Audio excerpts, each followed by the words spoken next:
Todos tenemos problemas.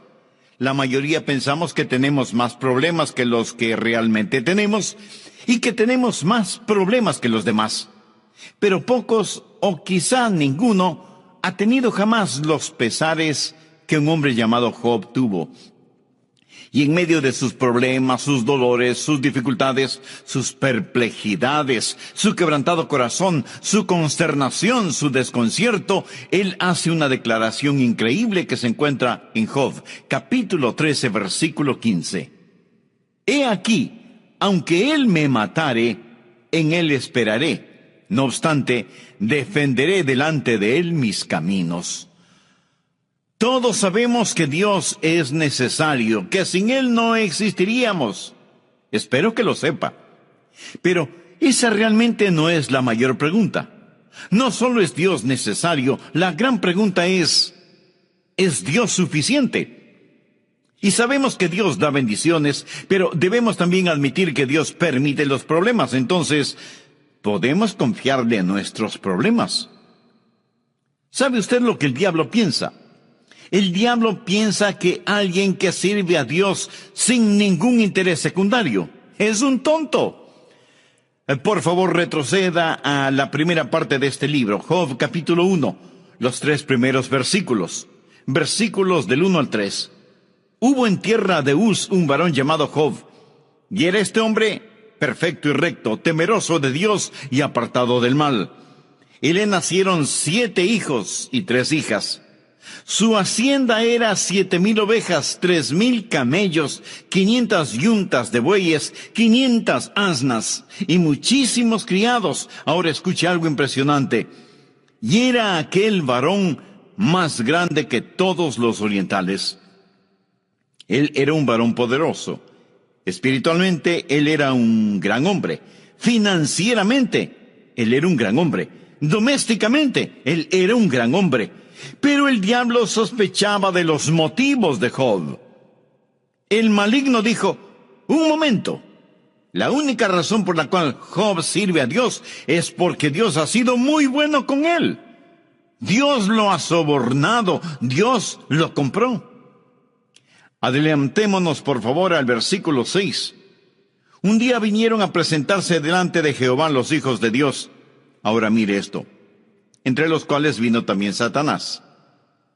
¿Sabía que a Satanás en la Biblia se le llama el acusador de nuestros hermanos? Las criaturas angélicas venían a presentarse y entre ellas venía Satanás. Y dijo Jehová a Satanás, de paso le diré que Satanás significa adversario. ¿De dónde vienes? Respondiendo Satanás a Jehová dijo, de rodear la tierra y de andar por ella. De hecho, él todavía lo está haciendo, ¿no es cierto? Y Jehová dijo a Satanás, ¿no has considerado a mi siervo Job, que no hay otro como él en la tierra, varón perfecto y recto, temeroso de Dios y apartado del mal? Ahora preste atención al versículo 9. Respondiendo Satanás a Jehová dijo, ¿acaso teme Job a Dios de balde? Es decir, Dios, ¿no existe alguna intención secundaria por la cual te sirve? Versículo 10. ¿No le has cercado alrededor a él y a su casa y a todo lo que tiene? Al trabajo de sus manos has dado bendición, por tanto, sus bienes han aumentado sobre la tierra. Aquí Satanás lanza un desafío al rostro de Dios concerniente a Job. Pero extiende ahora tu mano y toca todo lo que tiene y verás si no blasfema contra ti en tu misma presencia. Dios, Él realmente no te ama ni se preocupa por ti. Él realmente no confía en ti. Tú simplemente le has comprado, lo has sobornado. Él ni siquiera sabe lo que son los problemas, ya que tú pusiste una cerca a su derredor. Sé que hay una cerca a su alrededor porque he intentado pasarla y tú no me lo permites. Tan solo déjame darle algunos problemas tamaño industrial. Déjame herirlo, ponerlo en tinieblas, causarle pérdida, sufrimiento y dolor. Dios, y te diré cuánto te ama. Él escupirá tu rostro, te maldecirá la cara. Note el versículo 12. Dijo Jehová a Satanás: he aquí todo lo que tiene está en tu mano, solamente no pongas tu mano sobre él. Y salió Satanás de delante de Jehová. Ahora, como veremos, Satanás le causará problemas increíbles a Job. Y al final, después de todos esos problemas, Job dijo: he aquí, aunque él me matare, en él esperaré. El diablo le dijo: Dios, él te ama porque tú has sido tan bueno con él, porque tú le has dado riquezas, porque le has dado hijos, porque has puesto una cerca a su alrededor. Él te ama porque, amigo, esa es la más débil clase de amor. Cuando usted le dice a su esposa: te amo porque eres linda, o cuando ella le dice a su esposo: te amo porque provees para mí, ¿qué pasará si él pierde su trabajo y ella pierde su belleza? Esa clase de amor puede ser amenazante, y esa es la clase de amor que Satanás pensó que Job sentía por Dios. Le amas porque, elimine el porque y desaparece el amor. Déjeme decir algo en forma incidental aquí. Cuando usted expresa amor a su cónyuge, a sus hijos o a cualquier persona que en verdad ama, elimine el condicional porque y diga simplemente: te amo. No porque lo que tienes o por lo que haces, sino por quien eres. Satanás no podía creer que Job amara a Dios por quien Dios era. Debía haber un motivo ulterior. Y es que el mundo es de esa manera. ¿Sabe lo que el mundo dice? Bueno, ese hombre va a la iglesia por razones de negocios. O esa persona está en el ministerio solo para ver qué puede sacar. Y así por el estilo. El diablo está lleno de esa clase de mentiras. Y él no cree que nadie puede amar a Dios simplemente porque ama a Dios. Así que el libro de Job nos mostrará que Dios no solo es necesario, sino que Dios en sí mismo es suficiente como para que le amemos y confiemos en Él en medio de nuestros problemas. Ahora aquí están 3 preguntas que deseo hacerle, y si usted puede responderme sí a estas preguntas, usted tiene el mismo tipo de fe que tenía Job. Pregunta número 1. ¿Puede confiar en Dios cuando usted está sumergido en sufrimiento? ¿Se puede confiar en Dios cuando uno se encuentra sufriendo? Recuerde lo que dijo Job: he aquí, aunque él me matare, en él esperaré. Job sufrió una pérdida increíble. Continuemos con el versículo 13. Estamos en el capítulo 1. Y un día aconteció que sus hijos e hijas comían y bebían vino en casa de su hermano el primogénito, y vino un mensajero a Job y le dijo: estaban arando los bueyes y las asnas paciendo cerca de ellos, y acometieron los sabeos y los tomaron, y mataron a los criados a filo de espada. Solamente escapé yo para darte la noticia. Es decir, primero, Job había perdido sus finanzas. Él tenía todos sus animales, su ganado, sus rebaños. Él era un ranchero acaudalado, y súbitamente, en un instante, todo le fue arrebatado. Bueno, si mañana por la mañana usted se despierta en pobreza, si la bolsa de valores se viene abajo y usted tiene todo en acciones y bonos, y su tan llamada fortuna se desvanece, ¿podría usted aún confiar en Dios? ¿Podría? Bien, espero que sí. Job quedó en la quiebra de la noche a la mañana. Hubo pérdida financiera. E inmediatamente después de todo eso, no solo la pérdida financiera, sino también la pérdida de su familia. Mire por favor el versículo 18 del capítulo 1 y verá qué más aconteció. Entre tanto que éste hablaba, vino otro que dijo: tus hijos y tus hijas estaban comiendo y bebiendo vino en casa de su hermano el primogénito, y un gran viento vino del lado del desierto y azotó las 4 esquinas de la casa, la cual cayó sobre los jóvenes y murieron. Y solamente escapé yo para darte la noticia. Podríamos decir que fue como si un gran tornado de la mano de Satanás hubiera golpeado la casa donde los hijos de Job estaban y fueron arrebatados a la eternidad. Es decir, la casa completa se desplomó sobre su familia. Job había perdido sus finanzas e inmediatamente después pierde a su familia. Pero el diablo aún no había acabado con él. Job va también a perder su salud. Vaya al capítulo 2 y leamos el versículo 4. Respondiendo Satanás dijo a Jehová: piel por piel, todo lo que el hombre tiene dará por su vida. Pero extiende ahora tu mano y toca su hueso y su carne, y verás si no blasfema contra ti en tu misma presencia. Y Jehová dijo a Satanás: he aquí, él está en tu mano, mas guarda su vida.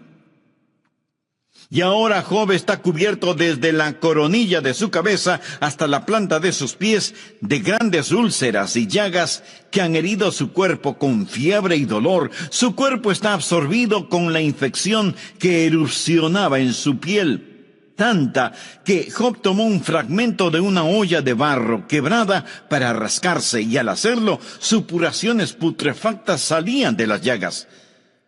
¿Puede imaginarse estar cubierto de la cabeza a los pies con furúnculos sangrantes y malolientes? Job había perdido su fortuna, su familia y su salud, pero el diablo aún no había terminado con él. Job tenía 3 amigos que vinieron para consolarle, para hablar con él, pero de consoladores no tenían nada. Quiero que escuche lo que uno de ellos dijo. Busque Job capítulo 4 versículo 7. Elifaz le dice a Job: recapacita ahora. ¿Qué inocente se ha perdido? ¿Y en dónde han sido destruidos los rectos? En otras palabras, Elifaz le dice: Job, viejo picarón, ¿qué es lo que has estado haciendo de malo? Porque nadie sufre de esta manera siendo inocente. Dios nunca ha dado la espalda a la gente justa. Elifaz asumía que Job tenía un pecado secreto. Si Job hubiera estado haciendo lo bueno, nada de lo que le pasó le hubiera pasado. Perder su fortuna, perder su familia, perder su salud y hasta su reputación. Todos nosotros cuidamos celosamente nuestra reputación, ¿verdad? ¿Qué haría usted si perdiera su reputación? ¿Qué, sin que usted haya hecho nada malo, la gente piense que sí lo hizo? ¿Qué si la gente empieza a criticarle y decir que usted tiene la culpa y usted ni sabe de lo que están hablando? Hay muchas personas que tienen esa filosofía en estos días. A muchas de ellas usted las ve en la televisión transmitiendo un mensaje que dice: si usted está bien con Dios, va a tener riquezas, va a ser acaudalado, tendrá dinero, comodidades, carros hermosos y lujosos, usted lo tendrá todo. De paso, envíenos un generoso donativo. Amigo, esta clase de personas abundan en la televisión, ¿lo ha notado? La idea o filosofía detrás de esto es que la única razón por la cual usted sufre es porque ha hecho algo malo. Así que arregle sus cuentas con Dios y tendrá todo lo que quiere. Déjeme decirle que hay una sola cosa equivocada con esa filosofía. No es cierto. Algunos de los santos más santos de Dios sufrieron tremendas vicisitudes y nunca tuvieron nada. Aquí tenemos al pobre Job, sumido en sufrimiento, total bancarrota, sus hijos muertos debido a un tornado, su cuerpo infectado con una terrible enfermedad, y como si eso fuera poco, sus amigos se preguntan: ¿qué de malo habrá hecho Job? Ahora, en medio de todas esas circunstancias, Job alaba y glorifica a Dios. ¿Puede usted hacer eso? ¿Puede confiar en Dios cuando está sumergido en sufrimiento? No piense que la fe es la forma de evitar el sufrimiento. Vayamos por un momento al libro de Hebreos capítulo 11. En este capítulo, Dios da una lista de los héroes de la fe, aquellas personas que hicieron cosas increíbles por fe. Y tenemos breves destellos de sus victorias. Los versículos del 32 al 35 dicen: ¿Y qué más digo? Porque el tiempo me faltaría contando de Gedeón, de Barak, de Sansón, de Jefté, de David, así como de Samuel y los profetas, que por fe conquistaron reinos, hicieron justicia, alcanzaron promesas, taparon bocas de leones, apagaron fuegos impetuosos, evitaron filo de espada, sacaron fuerzas de debilidad, se hicieron fuertes en batalla, pusieron en fuga ejércitos extranjeros, las mujeres recibieron sus muertos mediante resurrección. Si solo leyera eso, yo me enlistaría de inmediato. Si eso es la fe cristiana, póngame en esa lista. Si parece que todo es solo miel y nada de hiel, pero espere un minuto. Desde el versículo 36 hay un cambio. Otros, y subraye esa palabra, experimentaron vituperios y azotes, y a más de esto, prisiones y cárceles. Fueron apedreados, aserrados, puestos a prueba, muertos a filo de espada. Anduvieron de acá para allá cubiertos de pieles de ovejas y de cabras, pobres, angustiados, maltratados, de los cuales el mundo no era digno, errando por los desiertos, por los montes, por las cuevas y por las cavernas de la tierra. En este punto a lo mejor usted pregunta, ¿pero qué hicieron de malo? La respuesta está en el versículo 39. Y todos estos, aunque alcanzaron buen testimonio mediante la fe, tenían un buen testimonio, y no habían hecho absolutamente nada malo. Y pensamos en aquellos que lograron escapar y los que pudieron soportar. Les fue dada la fe para escapar, fe para soportar. Unos fueron puestos en libertad, otros encontraron la muerte. ¿Tiene usted la fe para ser liberado? Pues me alegro por usted. Tiene la suficiente fe como para morir. Qué pregunta, ¿verdad? ¿Qué es lo que estoy tratando de decir? Sencillamente esto: usted puede tener fe y calamidad al mismo tiempo. Tener fe no significa que usted va a salir bien librado siempre. Fe no es recibir de Dios lo que usted quiere. Fe es aceptar lo que Dios le da. Entonces la pregunta es, ¿puede confiar en Dios cuando usted está sumergido en sufrimientos? Entre quienes me escuchan, tal vez hay algunos que están confinados en sus casas debido a alguna enfermedad. Podrían decir como Job, he aquí, aunque él me matare, en él esperaré. Si usted puede decirlo, tapará la boca al diablo.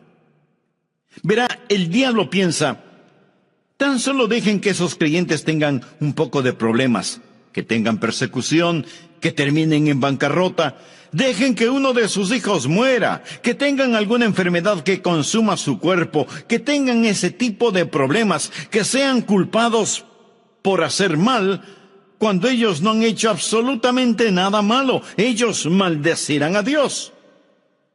Pero Job aseguró, yo no voy a maldecir a Dios, yo voy a alabarle. Job expresó, Jehová dio y Jehová quitó. Sea el nombre de Jehová bendito. Amigo, quiero que veamos lo siguiente. Mire lo que dice Job en medio de tan trágicos pesares. Leamos en el capítulo 1, versículo 20. Entonces Job se levantó y rasgó su manto y rasuró su cabeza y se postró en tierra y adoró y dijo, desnudo salí del vientre de mi madre y desnudo volveré allá. Jehová dio y Jehová quitó, sea el nombre de Jehová bendito. Ahora, observe esto. En todo esto no pecó Job, ni atribuyó a Dios despropósito alguno. ¿Ha notado que cuando las personas no pueden culpar a otros por los problemas y dificultades que están pasando, le echan la culpa a Dios?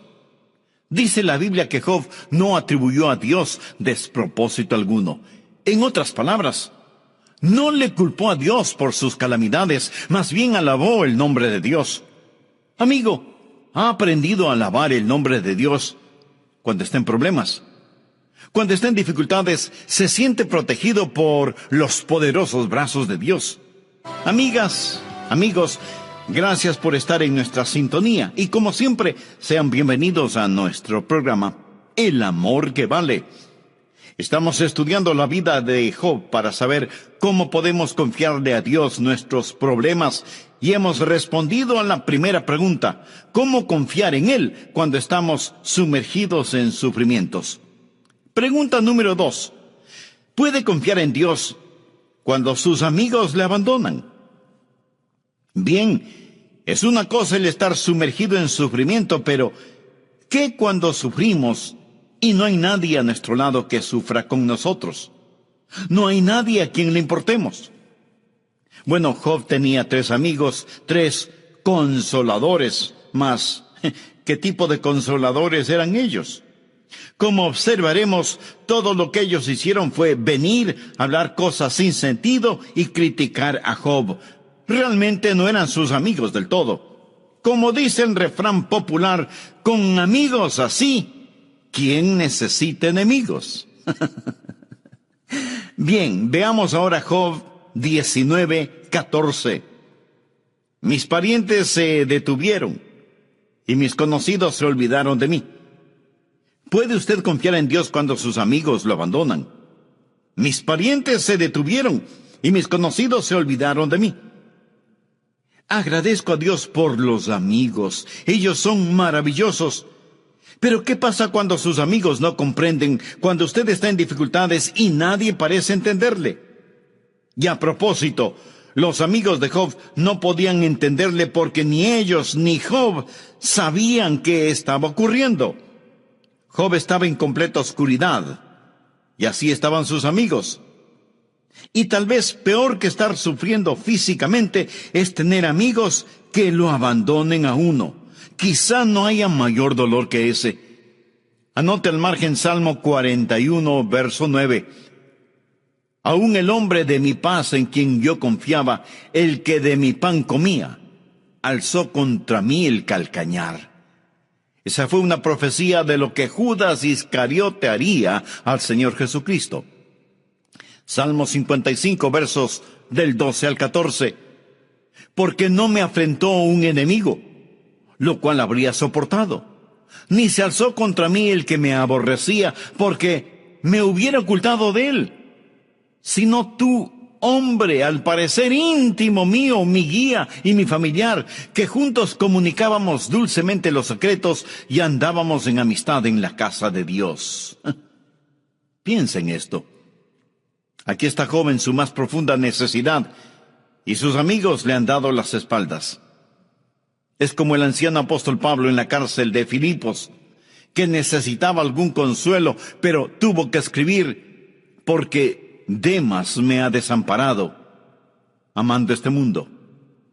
Ahora, eso le puede suceder a usted. Tal vez estoy hablando a algún consiervo pastor cuya iglesia está en su contra. A lo mejor el mismo comité de púlpito que le invitó a servir en la iglesia ahora le pide la renuncia porque está predicando la verdad del Evangelio. De paso diré que no crea que el mundo le amará por predicar el Evangelio. El mismo mundo que odia a Jesús le odiará a usted. Usted puede verse en tremendos problemas por predicar honestamente el Evangelio. Algunas veces sus asociados más cercanos o las personas a las cuales usted se llega en busca de consejo se volverán contra usted si usted proclama y vive el Evangelio. Es mejor confiar en Dios. Sus amigos algún día le darán la espalda. Sucede con nuestros hijos en las escuelas, colegios y universidades. Si ellos tienen una firme convicción de su fe cristiana, aquellos estudiantes que no la tienen se burlarán de ellos, se reirán de ellos, se lo aseguro. Cuando usted tiene una firme actitud por Cristo, sus amigos le dejarán. Y lo mismo sucede en el mundo de los negocios. Si usted practica justicia y honestidad en sus negocios y tiene socios que actúan solamente en forma contraria, ellos se volverán en su contra. Es más, tratarán de hacerle caer, le serrucharán el piso. Ahora la pregunta es, ¿puede usted confiar en Dios cuando está sumergido en sufrimiento? ¿Puede confiar en Dios cuando sus amigos le abandonan? ¿Sabía que incluso la esposa de Job le dio la espalda? Leamos Job capítulo 2, versículos 9 y 10. Entonces le dijo su mujer: ¿aún retienes tu integridad? Maldice a Dios y muérete. Y él le dijo: como suele hablar cualquiera de las mujeres fatuas, has hablado. ¿Qué? ¿Recibiremos de Dios el bien y el mal no lo recibiremos? En todo esto no pecó Job con sus labios. Su esposa entra donde está el pobre Job en sufrimiento, sentado sobre un montón de ceniza. Ella viene y le dice: tan solo mírate, mira lo que Dios te ha hecho. Job, ¿por qué no maldices a Dios y te mueres? Esta es su esposa. ¿Sabe lo que él le responde a ella? Él le dice: mujer, estás loca. Estás hablando como una de esas mujeres insensatas. ¿Estás loca, mujer? No lo entiendo esto, mas te diré algo. Estoy confiando en Dios y no lo rechazaré ni lo negaré. Cuando ella le dijo: maldice a Dios y muérete, ¿sabe lo que ella hacía? Llevaba a cabo la obra del diablo. Eso es exactamente lo que Satanás dijo que Job haría. La tercera pregunta quizás sea más difícil. ¿Puede confiar en Dios cuando está abrumado por las tinieblas, abatido por la oscuridad? Bien, recuerde que usted entiende por qué todo esto está pasando. Es decir, usted puede leer el primer capítulo del libro de Job, observar que hay una competencia aquí, y Satanás ha difamado el carácter de Dios, y Satanás ha calumniado el carácter de Job. Y usted sabe que Dios está permitiendo que Job sea probado, no para mostrar que Job caerá, sino para demostrar que no lo hará. Usted sabe eso. Sin embargo, Job no sabía nada. Job no había leído el libro de Job. Él no comprendía todo esto. Él estaba en oscuridad absoluta. Él no tenía idea de lo que estaba ocurriendo. Ahora vamos a Job, capítulo 23, los primeros 5 versículos. Respondió Job y dijo: hoy también hablaré con amargura, porque es más grave mi llaga que mi gemido. Job dice que ni siquiera puede comparar sus gemidos con lo que siente. ¿Quién me diera el saber dónde hallar a Dios? Yo iría hasta su silla, o sea, su trono. Expondría mi causa delante de él y llenaría mi boca de argumentos. Yo sabría lo que él me respondiese y entendería lo que me dijera. Job está diciendo: Dios quisiera hablar contigo. Tengo algunas preguntas que hacerte. Preguntas que me molestan interiormente. Dios, me debes algunas respuestas. ¿Qué es lo que está pasando? Leamos los versículos 8 y 9. He aquí, yo iré al oriente, y no lo hallaré, y al occidente, y no lo percibiré. Si muestra su poder al norte, yo no lo veré. Al sur se esconderá, y no le veré. El anciano Job no pudo ver a Dios, es decir, en lo más profundo del sufrimiento, tal vez Dios esté ahí, pero no está. Parece que no está en ninguna parte. Job exclama: Dios, ¿dónde estás? No entiendo lo que está pasando y me gustaría hablar contigo. Quiero saber, dime por qué. Si usted está en tinieblas ahora mismo y está diciendo: Dios, me debes algunas respuestas, busque el capítulo 50 de Isaías. Aquí el profeta tiene una gran pregunta, versos 10 y 11. ¿Quién hay entre vosotros que teme a Jehová y oye la voz de su siervo? El que anda en tinieblas y carece de luz, confíe en el nombre de Jehová y apóyese en su Dios. He aquí que todos vosotros encendéis fuego y os rodeáis de teas. Andad a la luz de vuestro fuego y de las teas que encendisteis. De mi mano os vendrá esto. En dolor seréis sepultados. El temer a Dios es bueno. El obedecer a Dios es bueno. Pero, ¿cuál es la siguiente cosa? El que anda en tinieblas. Y usted dirá: un momento, pastor, eso no parece encajar aquí. Una persona que teme a Dios y obedece a Dios y sin embargo anda en tinieblas y carece de luz, eso no cuadra, pastor. Bien, ¿qué dice Dios que hay que hacer? Confíe en el nombre de Jehová y apóyese en su Dios. ¿Sabe lo que significa apoyarse en Dios? Significa descansar totalmente en Él. ¿Qué hace usted cuando está en tinieblas? Miremos nuevamente el versículo 11. He aquí que todos vosotros encendéis fuego y os rodeáis de teas. Andad a la luz de vuestro fuego y de las teas que encendisteis. De mi mano os vendrá esto. En dolor seréis sepultados. ¿Qué es lo que está diciendo? Cuando esté en oscuridad, no encienda su propio fuego, no encienda su propia luz. Usted puede estar sirviendo a Dios, temiendo a Dios, obedeciendo a Dios, y sin embargo vendrá la oscuridad. ¿Qué es oscuridad? Oscuridad es sencillamente la ausencia de luz. La única forma de que haya oscuridad es eliminando la luz. ¿Quién es la luz? Dios es la luz. Y algunas veces Dios puede irse lejos y dejar a sus siervos en oscuridad. Si usted lee las biografías notables de cristianos, casi todos ellos hablan de algo que identifican como la noche oscura del alma. Habacuc fue uno de esos. Él vio cosas que no pudo entender. Dijo, Dios, ¿cómo puedes hacerme eso? ¿Por qué lo estás haciendo? Dios, no lo comprendo. Juan el Bautista, de quien Jesús dijo, entre los nacidos de mujeres no hay mayor profeta que Juan el Bautista, fue puesto en prisión por Herodes y estando en las tinieblas de la cárcel, él no entendía qué estaba sucediendo. Fue un gran profeta, experimentó tales tinieblas que mandó a sus compañeros a que preguntaran a Jesús si en verdad él era el Mesías o debían esperar por alguien más. El apóstol Pablo, el gran apóstol Pablo, dijo en una ocasión, en apuros, pero gracias a Dios que añadió, mas no desesperados, mas no desesperados. Puede confiar en Dios cuando está sumergido en el dolor. Puede confiar en Dios cuando sus amigos le abandonan. Puede confiar en Dios cuando está abatido por las tinieblas y ni siquiera sabe lo que está ocurriendo. Tal vez si supiera por qué está sufriendo y por qué le abandonaron, entonces quizás podría enfrentar la situación.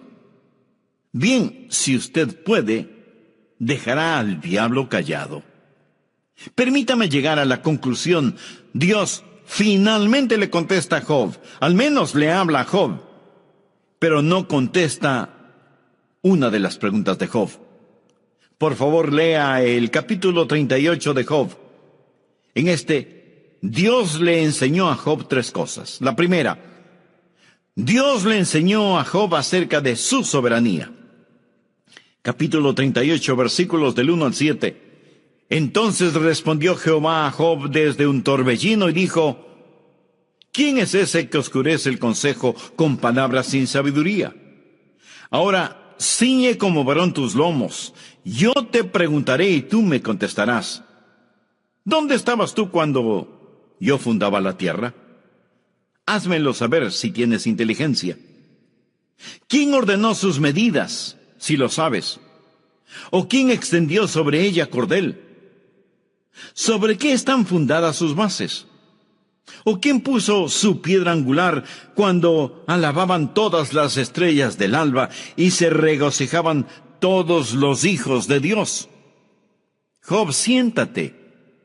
Quiero preguntarte algo, hijo. ¿Dónde estabas cuando yo hice todo? Job, cuando creé el universo, cuando puse este mundo en órbita en el espacio, cuando lo diseñé todo, ¿estabas tú allí? ¿Entiendes, Job? Amigos, los científicos de hoy están tratando de descubrir lo mismo con su telescopio Hubble y aún no lo han descubierto. Job no lo descubrió y usted tampoco lo descubrirá. Hay ciertas cosas que nadie, absolutamente nadie, podrá descubrir porque son de conocimiento exclusivo de Dios. ¿No es cierto? Lo que Dios le está preguntando a Job es: Job, cuando yo hice todo esto, pedí tu consejo. Fuiste mi instructor. Mira, Job, tengo derecho a hacer como deseo. Y en tus problemas es mejor que aprendas de la soberanía de Dios. La segunda, Job aprendió de la suficiencia de Dios. Cuando Job finalmente ve a Dios, lo ve en forma totalmente diferente. En Job capítulo 42, versículos 5 y 6, él dice una gran declaración en el libro de Job: de oídas te había oído, mas ahora mis ojos te ven. El tiempo cuando estará más cerca de Dios y cuando usted le amará y apreciará más es cuando usted está sumergido en sufrimiento, abandonado por sus amigos y abrumado por la oscuridad. Solamente Dios es necesario en tiempos así. Dios será suficiente. Y finalmente Job aprendió no solo de la soberanía de Dios y de la suficiencia de Dios, sino que también aprendió de la compasión de Dios. El libro concluye de esta manera. Job capítulo 42, versículos del 10 al 13. Y quitó Jehová la aflicción de Job cuando él hubo orado por sus amigos. Él también puede quitar su aflicción, amigo. Y aumentó al doble todas las cosas que habían sido de Job. Y vinieron a él todos sus hermanos y todas sus hermanas, y todos los que antes le habían conocido, y comieron con él pan en su casa, y se condolieron de él, y le consolaron de todo aquel mal que Jehová había traído sobre él, y cada uno de ellos le dio una pieza de dinero y un anillo de oro. Y bendijo Jehová el postrer estado de Job más que el primero, porque tuvo 14,000 ovejas, esto es el doble, 6,000 camellos, el doble otra vez, 1,000 yuntas de bueyes, 2 veces más, y 1,000 asnas, el doble. Pero mire esto, y tuvo 7 hijos y 3 hijas. Mas espere un momento, ¿por qué no le dio Dios a Job 14 hijos y 6 hijas? Job recibió el doble de todo lo demás. Le diré el por qué. Él nunca perdió a sus hijos y a sus hijas. Tan solo se fueron al cielo. Yo tengo un bebecito en el cielo. No lo he perdido, sé dónde está. Alguien le expresó al gran Vance Havner: siento mucho que haya perdido a su esposa. Y él respondió: no la he perdido, sé dónde está. La muerte puede ocultar, mas no puede dividir. Ellos están al otro lado con Cristo. Ellos están con Él y Él con nosotros. Amigo, escúcheme. El hombre nacido de mujer está hastiado de sinsabores. Gracias a Dios por sus bendiciones. Él bendijo a Job. Dios se complace en la prosperidad de sus siervos, mas es mejor que usted tenga la fe de Job y diga: aunque me matare, en él esperaré. Hay una canción que me gusta mucho y dice así: cuando las respuestas no son suficientes, allí está Jesús. Allí está Jesús. Tarde o temprano usted tendrá que tener la fe de Job. Usted dirá: Jehová dio, Jehová quitó, sea el nombre de Jehová bendito. Bien, tal vez usted diga: no creo que quiera ser creyente si voy a tener toda esta clase de dificultades. Mi amigo tendrá problemas de todos modos. Hombre nacido de mujer está hastiado de sinsabores. Somos nosotros los que tenemos la respuesta en el Señor Jesucristo. Amén. ¿Sabía usted que la salvación es un regalo de la gracia y misericordia de Dios? Usted no puede hacer nada para ganarla, excepto traer sus pecados delante de Dios, arrepentirse, pedir perdón y tener a Cristo en su corazón. Si usted se llega a Él con arrepentimiento y fe, Él le salvará. La Biblia dice: estas cosas os he escrito a vosotros que creéis en el nombre del Hijo de Dios, para que sepáis que tenéis vida eterna y para que creáis en el nombre del Hijo de Dios. Usted puede saberlo hoy mismo recibiendo a Cristo. ¿Le gustaría decir una oración al respecto? Querido Dios, Reconozco que soy pecador y que mi pecado merece ser juzgado, pero necesito misericordia. Señor Jesús, tú pagaste con tu sangre por mi pecado. Gracias por tomar mi lugar. Me arrepiento de mis pecados y te recibo en mi corazón como mi Salvador y mi Señor. No pido ninguna señal o alguna sensación emocional. Me aferro a tu palabra y con todo mi corazón confío en ti. Gracias por escucharme, gracias por perdonarme. Comienza a hacerme la clase de persona que tú quieres que sea y dame el valor de confesarte públicamente sin avergonzarme de ti. Lo pido en tu santo nombre. Amén. Una vez más, me es muy grato el saludarle y extenderle una sincera bienvenida a nuestro programa El Amor que Vale.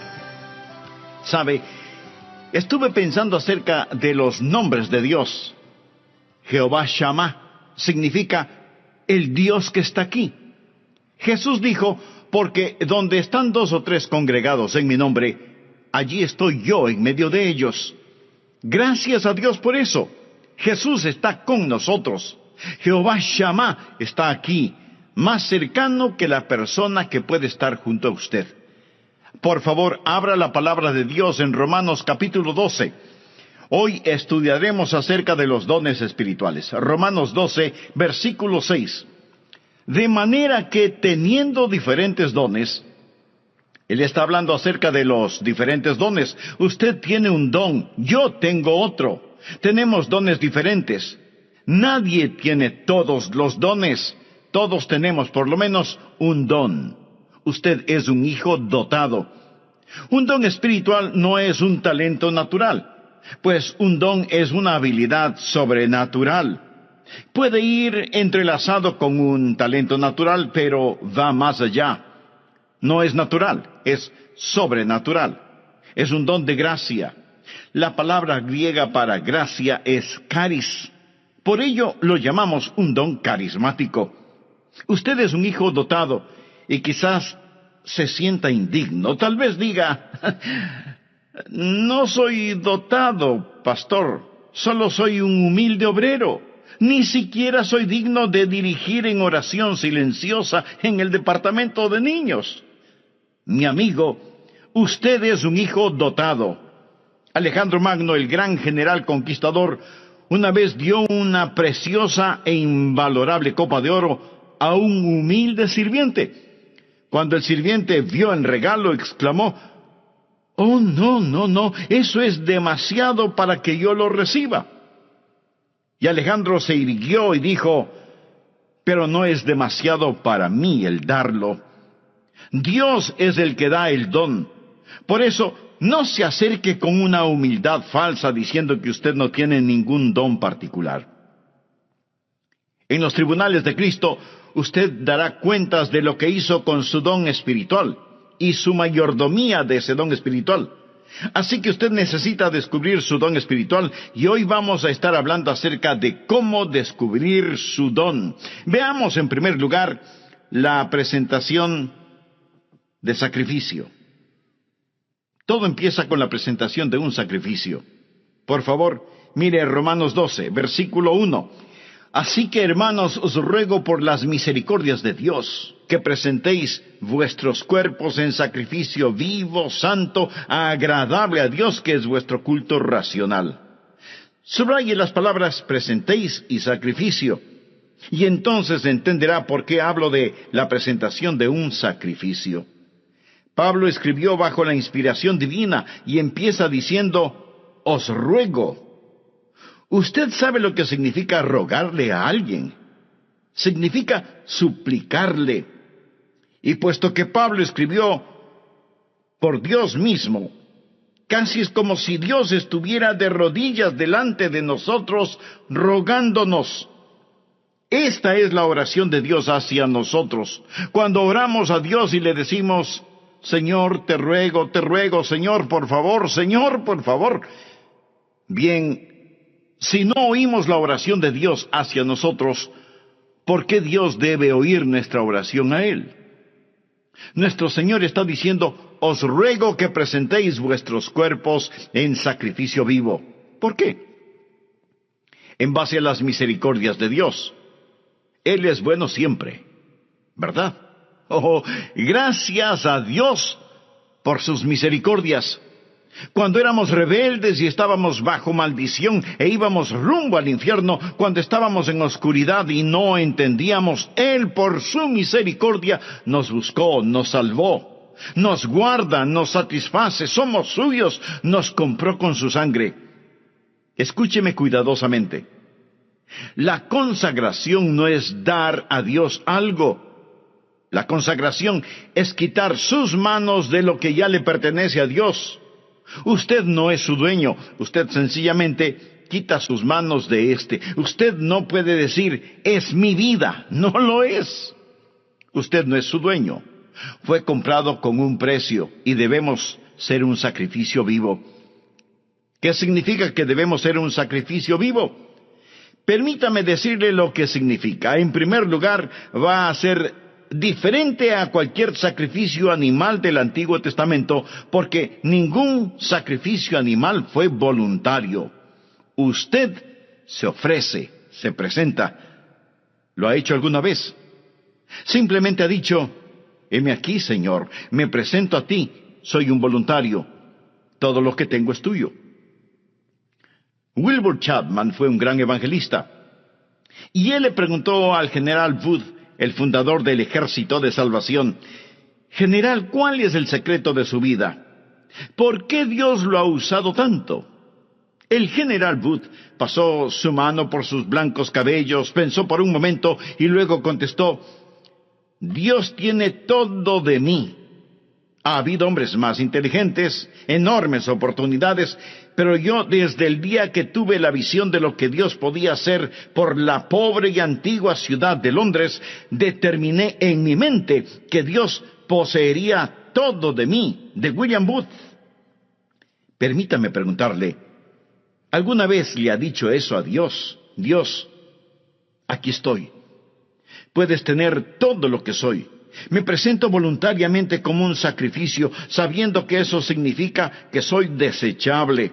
Todos mis planes y metas, así como las llamadas posesiones, los sacrifico, Señor, a tu sangre. ¿Esto no le parece extraño a usted?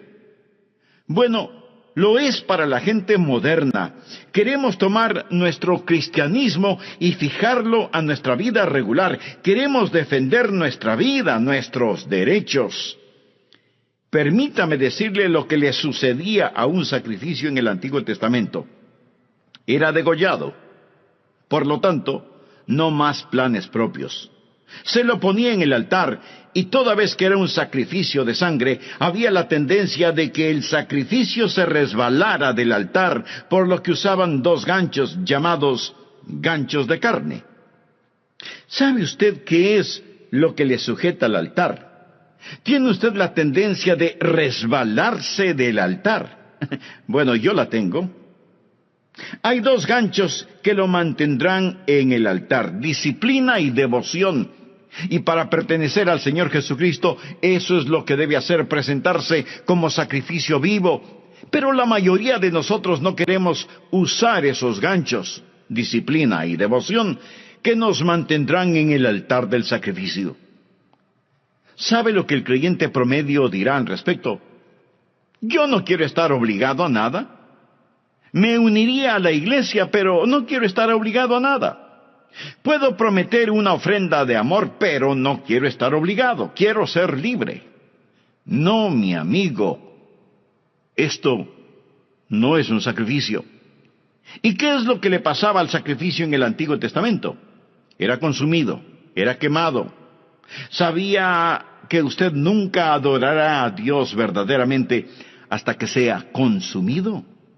¿Alguna vez ha sido consumido por el fuego santo de Dios? Eso es lo que Pablo está diciendo. Pero algunos de ustedes objetarán diciendo, un momento, pastor, por favor, yo no quiero hacer todo eso. Solo quiero que me diga cuál es mi maravilloso don espiritual. Bueno, Pablo se lo va a decir. Pero verá, mi amigo, primero debe haber una presentación sacrificial, o sea, la presentación de usted mismo. Usted dice, Pastor Rogers, si yo hiciera eso, ¿Quién sabe lo que Dios quisiera que yo haga?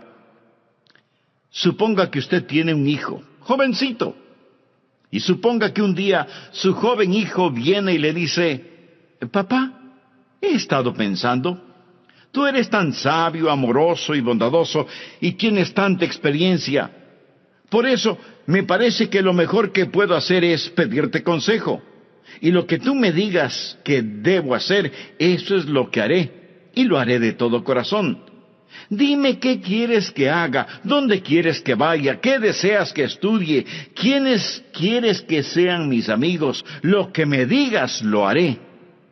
Y usted piensa, mi hijo debe tener calentura.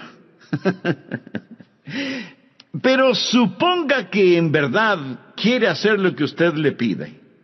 Así que usted va donde su esposa y le dice, parece que a nuestro hijo lo tenemos en las manos. Él se va a arrepentir de haberme dicho que hará cualquier cosa que yo le pida. ¿Procedería usted así? Creo que no. Lo más probable es que si usted estuvo pensando en regalarle un carrito, aunque sea usado, lo que su hijo le manifestó inclinará un poco más aceleradamente la balanza. ¿No le parece? Es la manera que él tiene de decirle, papá, yo sé que me amas.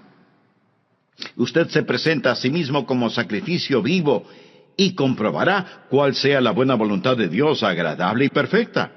No tenga miedo de entregarse a Él, ni de decir, heme aquí, Señor, me entrego totalmente a ti. Ese es el primer principio, la presentación de un sacrificio. El segundo principio es, habrá una transformación espiritual.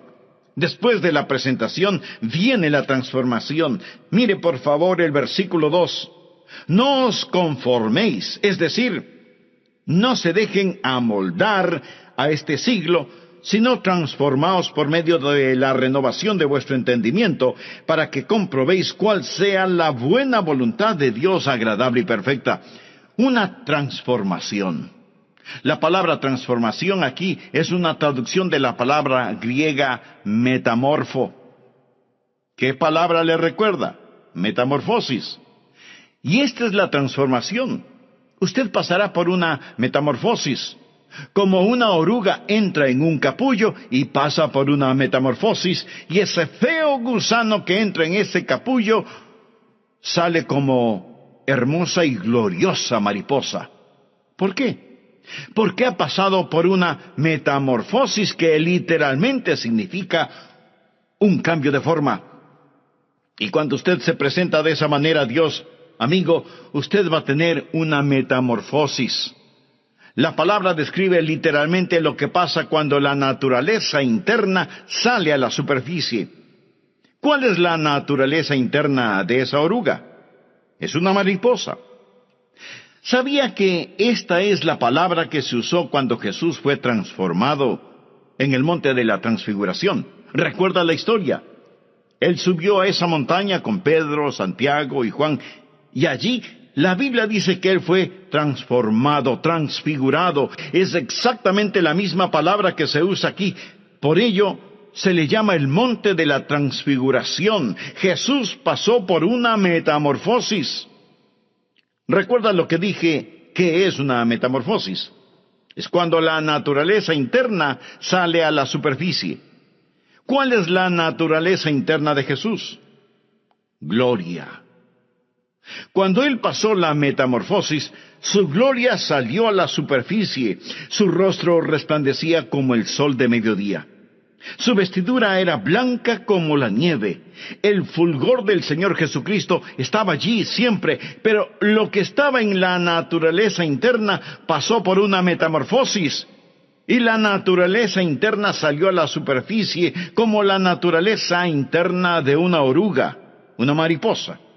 La naturaleza interna de Jesús es gloria. Una pregunta.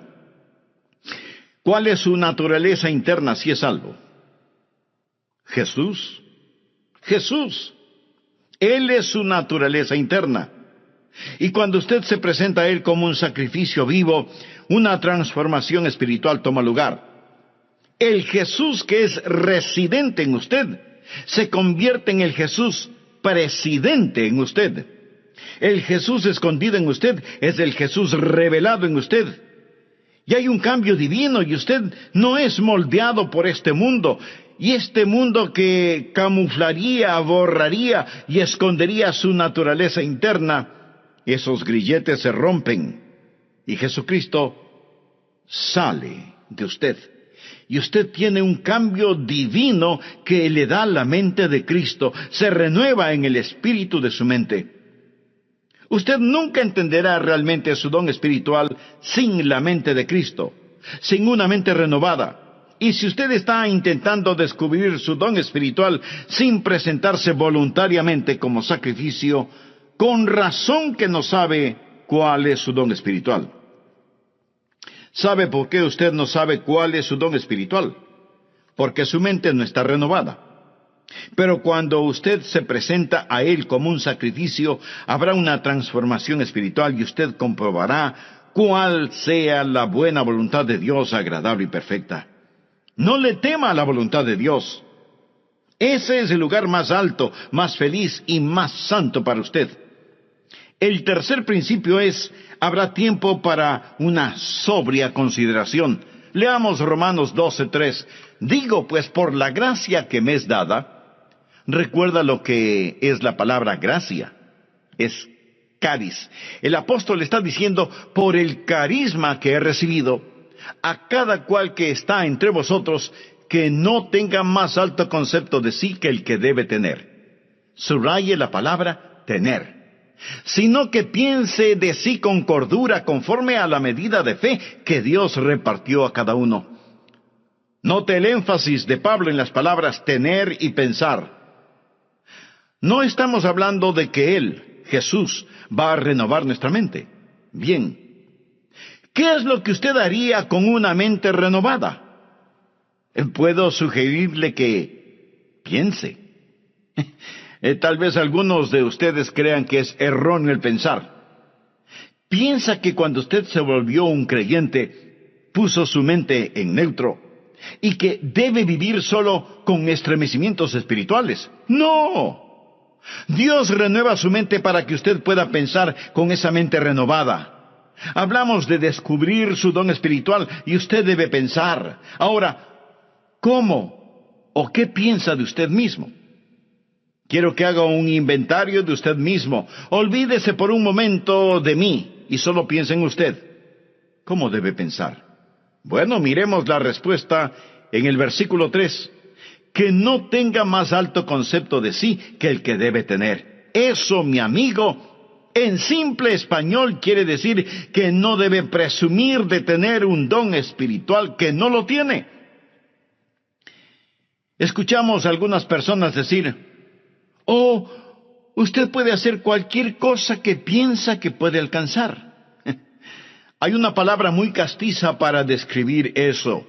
Tonterías. Eso es pura necedad. Les dicen a los jóvenes, cualquier cosa que quieran hacer, la pueden hacer. Muy bien. Veamos quién puede tomar el lugar de Michael Jordan, el más grande atleta que ha existido en el básquetbol. ¿Quién puede rivalizar con él solo pensándolo? No. Usted no podrá hacerlo porque no tiene ni la habilidad ni la contextura física para hacerlo. Michael Jordan nació para jugar básquetbol. Pero así como él tiene talento natural y habilidad física para el juego, usted tiene talentos y habilidades sobrenaturales. Pero lo que necesita hacer es no pensar acerca de usted mismo con un más alto concepto del que debe tener. No hay que tener una falsa humildad. Miremos nuevamente Romanos 12:3. Que no tenga más alto concepto de sí que el que debe tener, sino que piense de sí con cordura. La palabra cordura es una palabra interesante. Proviene de dos palabras griegas que significan ahorro y mente. Pensar con cordura. Decir, soy lo que soy por la gracia de Dios. Así que no vaya por ahí diciendo que usted no tiene ningún don espiritual. Eso no es más que una falsa humildad. Y una falsa humildad es tan mala como el pecado de la exageración. El decir que usted tiene un don espiritual no es malo, pero el decir que no lo tiene es rebelión. Tiene que pensar con cordura, o sea, tiene que pensar honestamente acerca de lo que tiene. El negar el regalo de la gracia no es humildad, es incredulidad y rebelión. Pensar de nosotros mismos con cordura, sin pecaminosa exageración ni falsa humildad. Mírese a usted mismo, haga un inventario de usted mismo. Pero pastor, eso suena complicado. ¿Podría ayudarme un poquito? Deme alguna guía de cómo pensar. Bien, en el próximo programa de esta serie le daré a conocer varios principios que le ayudarán mucho en este asunto de descubrir su don o dones espirituales. Antes de finalizar, quiero decirle que si usted hizo un inventario honesto de usted mismo, seguramente descubrió no solo que no está utilizando sus dones, sino que no tiene una relación personal con el dador de sus dones. Y para activar esos dones espirituales, usted necesita estar conectado a la fuente de poder. Si ese es su deseo, le invito a orar de la siguiente manera. Amado Dios, sé que he estado viviendo una religiosidad que no ha cambiado mi manera negativa de vivir. Me reconozco pecador delante de ti y vengo a implorar tu misericordia, tu perdón, tu gracia. Señor Jesús, gracias por pagar la deuda de mi pecado con tu propia vida en la cruz del Calvario. Gracias por amarme de tal manera. Este mismo momento por fe te recibo en mi corazón como mi Salvador y Señor. Ten la bondad de hacerme un instrumento útil en tus manos y utiliza mi vida y los dones que me has dado para honra y gloria de tu nombre. Lo pido en tu nombre. Amén.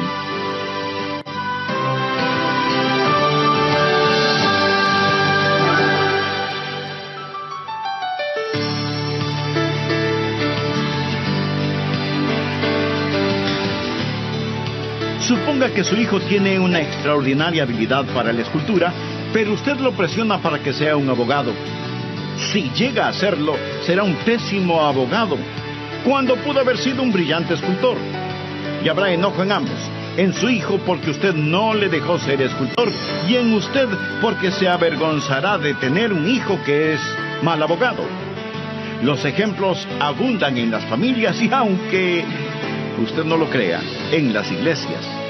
En vez de dejar que las personas hagan aquello para lo cual Dios las ha equipado y les ha dado un don, tratamos de frenarlas en las áreas en las cuales sobresalen y las inflamos en áreas para las cuales no tienen ningún don.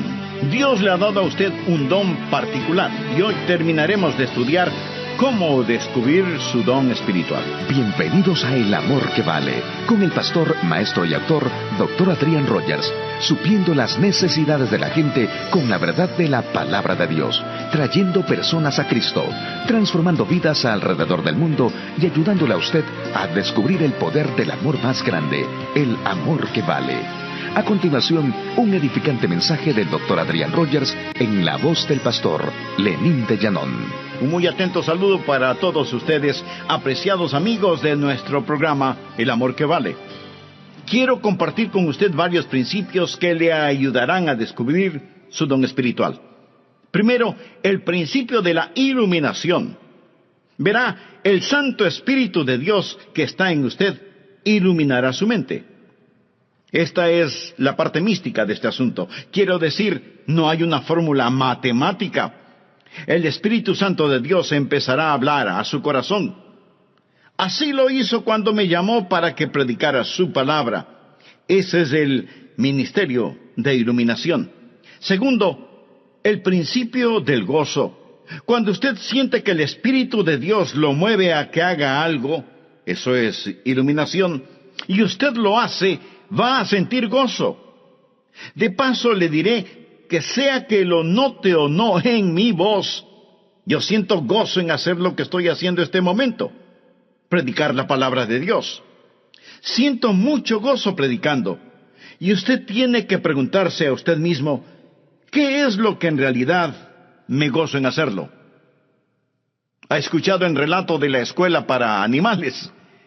El caso es que los animales tenían una escuela en donde se les enseñaba a correr, a trepar, a volar y a nadar.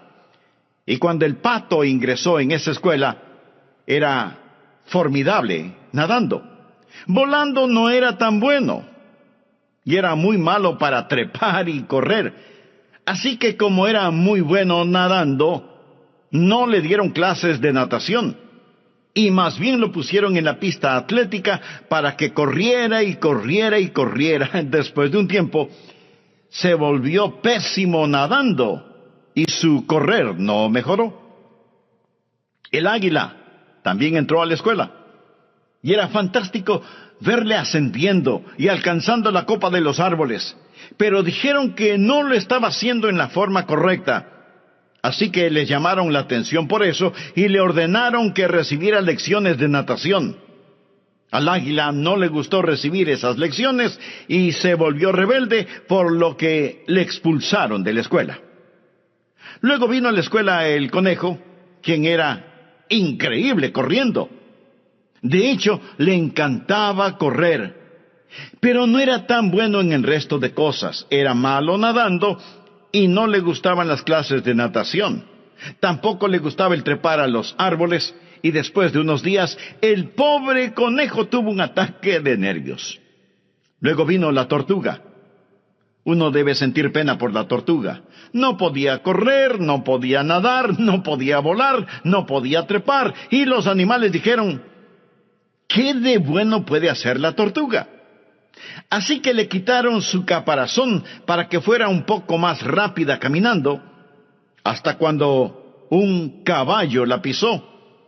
Y ese fue el final de la pobre tortuga. Al fin de cuentas, la escuela para animales fue un completo fracaso. Usted dirá: pero eso es ridículo. Mi amigo, eso es exactamente lo que estamos tratando de hacer en las iglesias en nuestros días.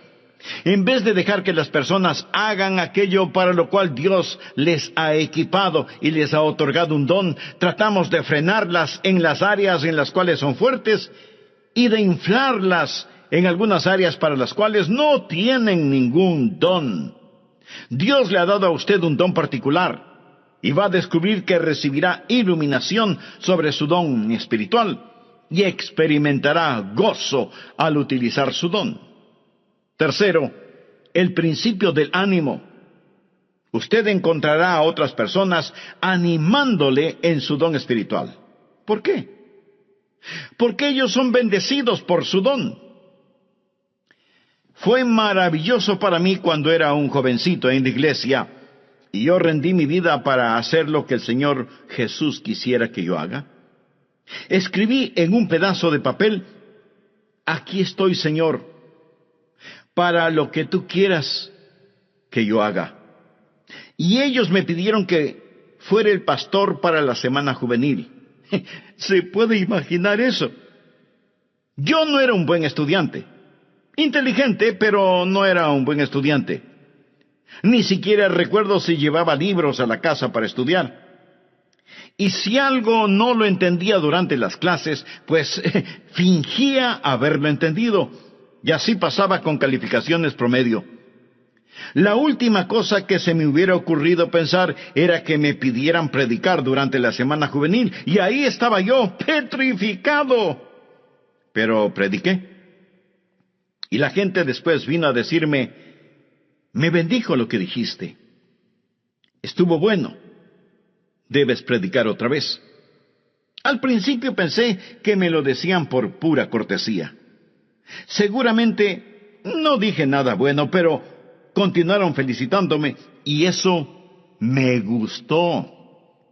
Si un predicador le dice: no me gusta que me digan que prediqué bien, mi amigo, esa es una mentira. Quiero decir, cuando a usted le animan, eso ayuda. Entonces hay iluminación, hay gozo y hay ánimo.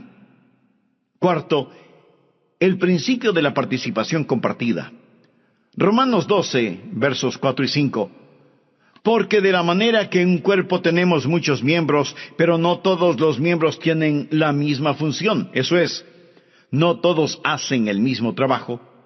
Así nosotros, siendo muchos, somos un cuerpo en Cristo, y todos miembros los unos de los otros. Ahora necesitamos aprender que cuando nos presentamos nosotros mismos a Jesús, también nos presentamos el uno al otro. Debe haber una participación compartida. Cuando usted pertenece a Cristo, también me pertenece a mí.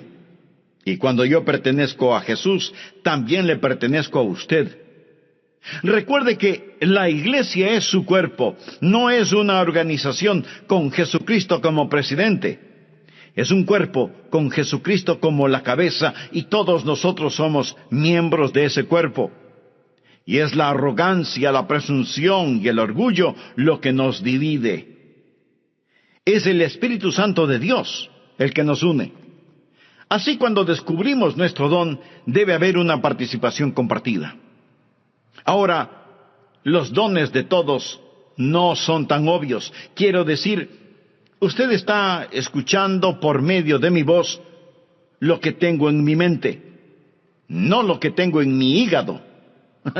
¿No es cierto? Usted no está pensando, el hígado del pastor está funcionando bien este momento. No. Pero déjeme decirle que si mi hígado no estuviera funcionando bien, yo no estaría predicando en este programa. Verá, en cada iglesia cristiana evangélica hay miembros que hacen distintos trabajos, personas a las cuales ni siquiera las vemos, pero ellas tienen una participación compartida. Y cada don ha sido dado para perfeccionar el cuerpo de Cristo. Y si usted no está haciendo lo que debe, si usted es un miembro de la iglesia que no está cumpliendo el propósito para el cual Dios le ha puesto en la iglesia, usted está haciendo daño y es peligroso para el cuerpo, quien quiera que usted sea. Cuando era pastor de la iglesia, a veces me preguntaban, ¿cuántos miembros activos hay en su iglesia, pastor? Mi amigo, todos son activos. Algunos destruyen y otros construyen, pero todos son activos. Dios le puso a usted en su cuerpo como Él quiso, y debe haber participación compartida. Nadie tiene todos los dones, cada uno tiene por lo menos un don, y somos dependientes los unos de los otros. Dios nos hizo diferentes a fin de poder hacernos uno. Quinto, el principio de la activación específica. Por favor, leamos Romanos 12, versículos del 6 al 9. Ahora el apóstol llega a un tipo de por lo tanto. Él está hablando de todas estas cosas que van antes de lo siguiente. Usted sabe, nosotros nos presentamos a Él y Él renueva nuestra mente y entonces nos encontramos a nosotros mismos operando en el cuerpo. Ahora Él dice, de manera que teniendo diferentes dones según la gracia que nos es dada, o sea, según el carisma que nos es dado, si el de profecía, úsese conforme a la medida de la fe, o si de servicio, en servir, o el que enseña en la enseñanza, el que exhorta en la exhortación, el que reparte con liberalidad, el que preside con solicitud, el que hace misericordia con alegría. Aquí él menciona 7 dones y dice, pónganse las pilas, estén activos. ¿Usted quiere saber cuál es su don? Bien, simplemente escoja uno que piensa puede ser su don y póngase a trabajar. Es difícil dirigir a un buque que no se mueve. No se siente simplemente allí. Usted va a descubrir su don cuando esté ocupado. Él dice, profecía. Úsese conforme a la medida de la fe. Es decir, usted puede tener no mucha fe, pero la tiene conforme a la medida de fe que Dios repartió a cada uno. Tome lo que tiene y póngalo a trabajar. Leamos una vez más rápidamente estos 7 dones. Veamos si puede detectar el suyo. 7 dones aquí mismo. Primera de Corintios capítulo 12 menciona más dones, pero aquí en Romanos 12, primeramente habla acerca de la profecía en el versículo 6. ¿Lo ve usted? Mírelo, bien. ¿Qué es profecía? El don de profecía es declarar la verdad. Si usted tiene el don de profecía, se encontrará, por ejemplo, sirviendo en el ministerio de las prisiones, trabajo misionero. Se verá quizás enseñando una clase, pero usted se va a encontrar enseñando. Usted va a tener un deseo de poner persuasión y será persuasivo. Y usted moverá a las personas a la acción. Y luego menciona en el versículo 7, servicio. Esa es otra palabra para el ministerio. Y usted va a encontrarse, si ese es su don, haciendo lo que tantas personas hacen tras bambalinas en las iglesias. Y eso es satisfacer necesidades espirituales de una manera práctica. Es trabajo dentro de la iglesia, en actividades de acuerdo al don que tiene. Ayer asistí a un programa de actividades. 2 de mis nietos estaban jugando baloncesto. Allí se fue todo el día sábado. Pero fui a estos juegos de baloncesto y me bendijo tanto ver a esos entrenadores allí, ver a esas personas que trabajan para que estos niños desarrollen carácter. La escuela dominical es el aula, el programa de actividades es el laboratorio donde pone la enseñanza en práctica, y qué cosa tan maravillosa es cuando cada uno cumple con su don de servicio. Y luego menciona el don de enseñar. Mire el versículo 7. Si usted tiene este don, deseará clarificar la verdad. Es decir, usted tendrá un deseo de investigar las cosas y validar la verdad que es presentada.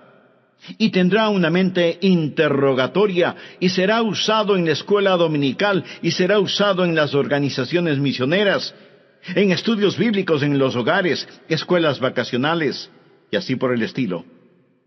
Y después menciona la exhortación en el versículo 8. ¿Qué es exhortación? Es el deseo de estimular a las personas en su fe, para exhortarlas a amar mejor a Jesús. Y si usted tiene ese don, va a disfrutar la consejería personal.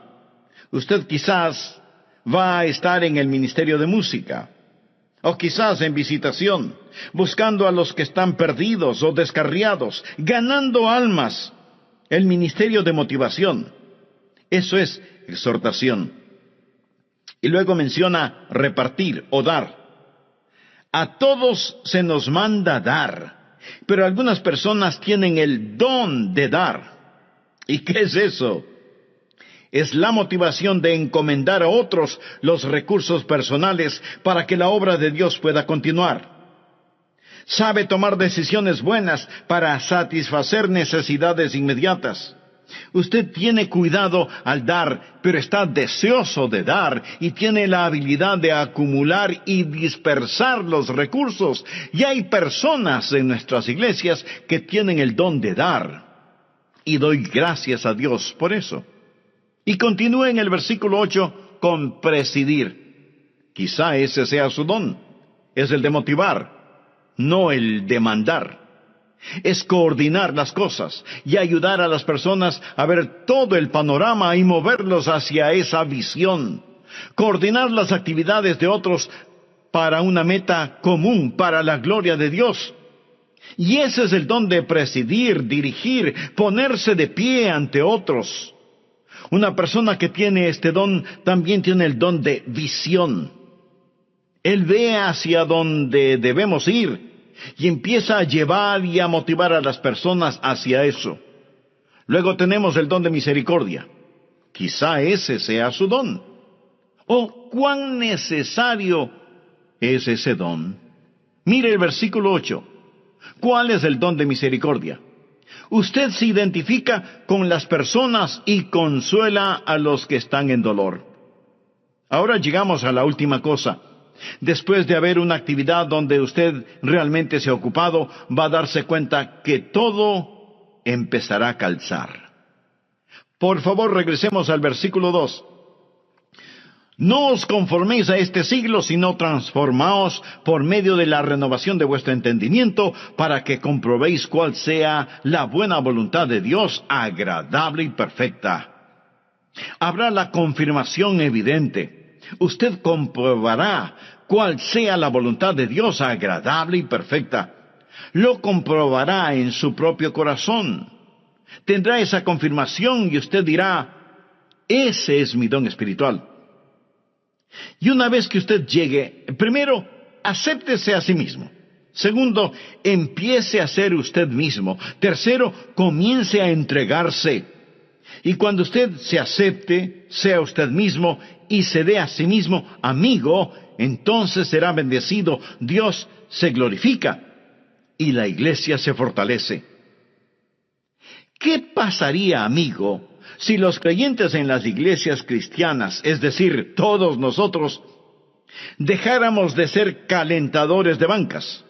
Porque muchos lo son, calentadores de bancas.